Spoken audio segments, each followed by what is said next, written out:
Developing right now, the fight for a Supreme Court successor is on. Utah Senator Orrin Hatch, a friend of Justice Antonin Scalia and member of the Senate Judiciary Committee, says we should wait until after the 2016 election to announce Scalia's replacement. Senator Hatch goes on the record from Salt Lake City. Good evening, sir. Well, how are you, Greta? I'm very well, and I know it's tough for you, having been a friend of Justice Scalia and a lot of people in Washington. Tough to hear the news that he died. Well, it is, and isn't it terrible that so soon after his death we've gotten into all this politics already? But, you know, it's just the nature. These are such important positions. Indeed they are. Now, the Constitution says that the President shall nominate it. It doesn't say you in the Senate have to do anything at all. You can sit on it or you can, deny it. You can do whatever you want. But do you have any thought on whether the President shall nominate? Well, a lot of people don't realize that the President has an absolute right to nominate whoever he wants to. But the Senate has an absolute right to confirm or not confirm. And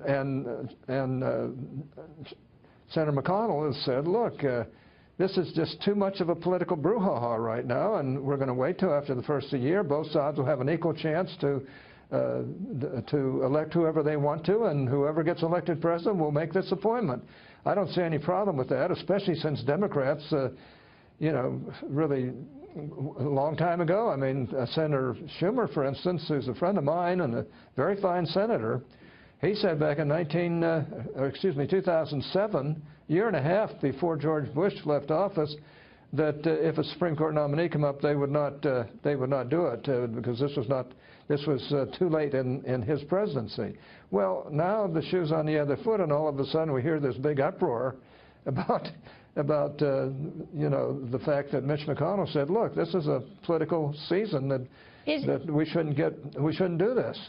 Is there anything? I mean, I can understand the Senate voting no to someone who the President might nominate if they object to him. Is there anything wrong if the President names someone and just holding a hearing to see if you have any interest in the person at all, at least just have, play it out, and then you can reject the nominee? Well, I don't know what Senator McConnell will suggest there or what the chairman of the Judiciary Committee, Senator Grassley, will suggest there, but there'd be nothing wrong with that except that if you're not going to allow somebody to be confirmed as a Supreme Court justice, then why hold a hearing and why go through that? That could be done just as soon, right after the first of the year. All right, well, Senator Lindsey Graham suggested you. What do you think about that?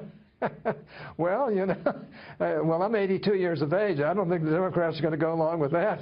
But even if they did, I wouldn't want them praying for my death right after I got confirmed.